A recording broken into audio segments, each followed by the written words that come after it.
Goku had lost track of how much time he had spent on this path repeating the same cycle. Run till he was exhausted, eat, sleep, and then proceed again, day in and day out. The dangers he learned lurked everywhere, especially in the early days of his journey when he took a nap on the path. He woke up when he felt a subtle tugging motion on his foot and awoke to a swarm of darkness surrounding him and trying to drag him off the edge. He had managed to get away from the dark tendrils with a lot of struggle. He had met a cleaner on the path, and the man had given him a ride for part of the journey. After talking to him for a while, the man was simply happy to see another face on the path. The tendrils of hell had tried to grasp him again, keeping him awake for a few days, just trying to fend them off constantly. He had a hard time managing his food sometimes, not eating as much in order to make it last, which left him weakened, and it always seemed like the tendrils from hell knew because that was when they attacked the most. He lost track of time since the days seemed to blend into one another. The sun didn't set, and everything looked mostly the same. He wondered how many had gone insane on this path. He also wondered if his brother was in hell below him, whether they would meet again. His food supplies had been running low already, especially after some of them had been knocked out of his grasp by the tendrils in one of their encounters. They had seemingly targeted the bags and managed to get one. The idea of meeting Grandpa Gohan had crossed his mind, but that was something to think about later as he had to get back home before those other Saiyans arrived. It was when he was plagued by these thoughts that he finally came upon a floating planet hovering just a bit of a way out of Snake Way. He hadn't seen anything else in days, or was it weeks, maybe months since that cleaner, so he decided he was going to have a look. He took a leap towards the planet with as much energy as he could muster after having a hearty meal with his meager supplies. He needed enough energy to get to it, so he put Kai towards his flight, not knowing if it was going to work. It didn't. But he reached the planet with a crash, causing a sizable crater, but not harming him too much. He got up, stretching his arms and creaking whatever joints had been hurt in the crash as he took a look around.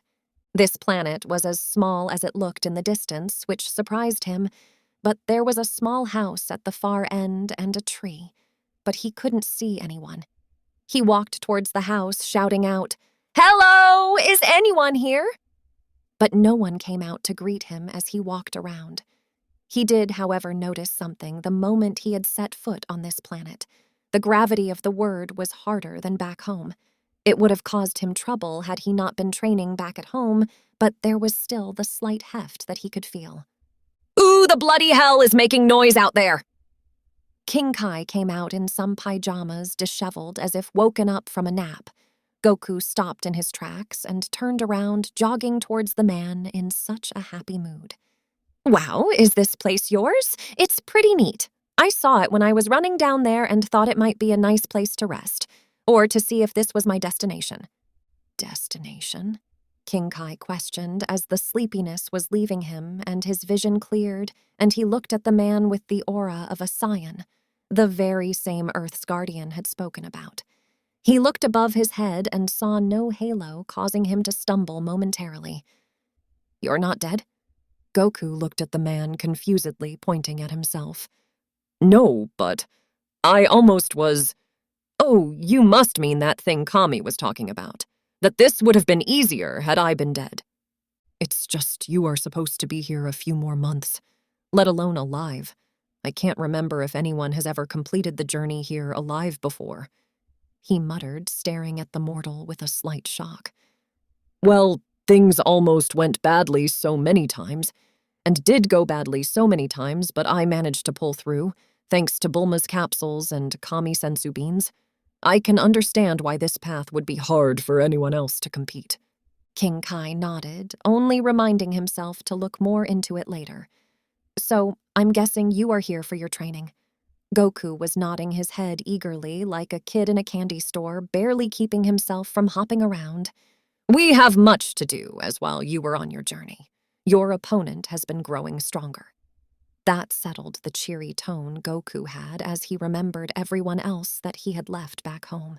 He didn't know what time it was, as Kami had recommended anything that could tell him behind on his first, possibly last outing on Snakeway if he didn't listen. Something about time making you crazy.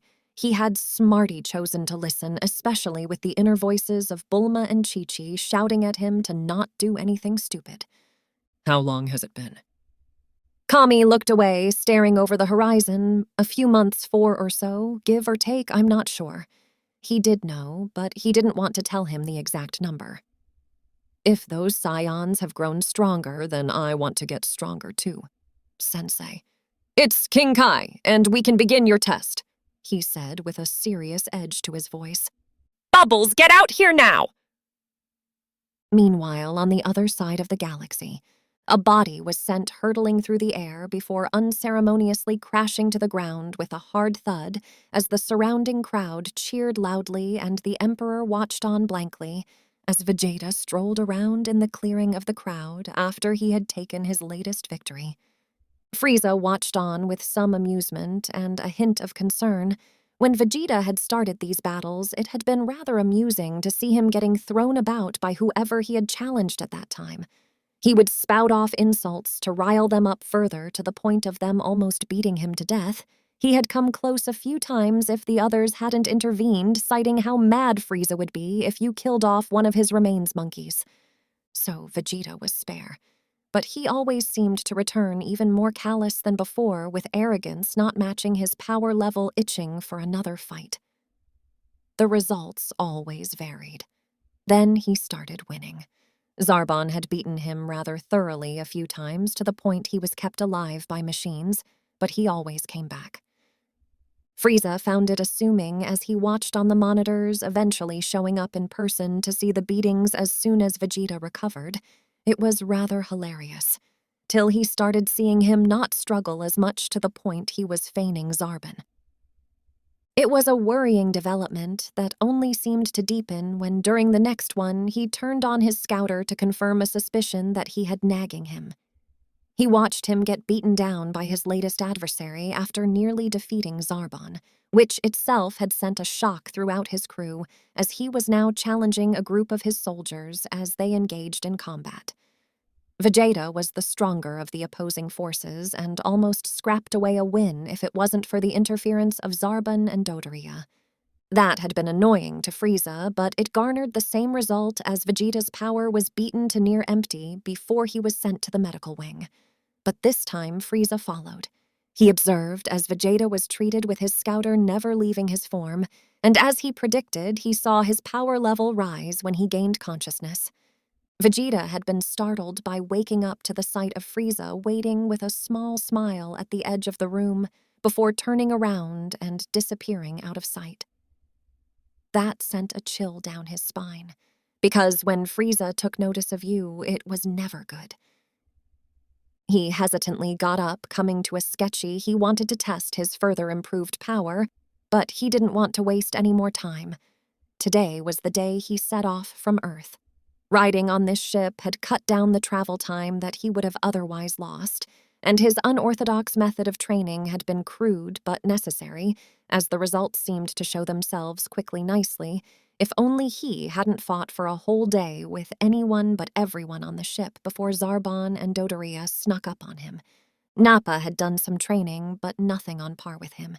He didn't find the idea of being beaten near death appealing. Neither did Vegeta, and he could already see that Nappa was willing to just ride his coattails. That wouldn't last. He quickly put on his armor with Nappa nowhere to be seen as he proceeded towards the hangar. On his way, he ran into a very arrogant but hesitant Zarbon that only threw him a glare before heading in the other direction. Some time ago, that would have been him. Passing the cafeteria, he saw Nappa stuffing himself as the giant fool took up far too much room. "Nappa!" he shouted, causing the man to look up, surprised from his meal. He hadn't expected Vegeta to recover that quickly. "It's time to go, so stop stuffing yourself and meet me in the hangar now!" Nappa scrambled up, taking a quick tumble before running after Vegeta. As he walked down the halls toward the hangar, he questioned himself why he still kept that fool around. The worrying thought on his mind, though, was the look Frieza gave him. That same look he had seen him give to many of his victims before he shot a death beam through their chest with sickening glee even in his eyes.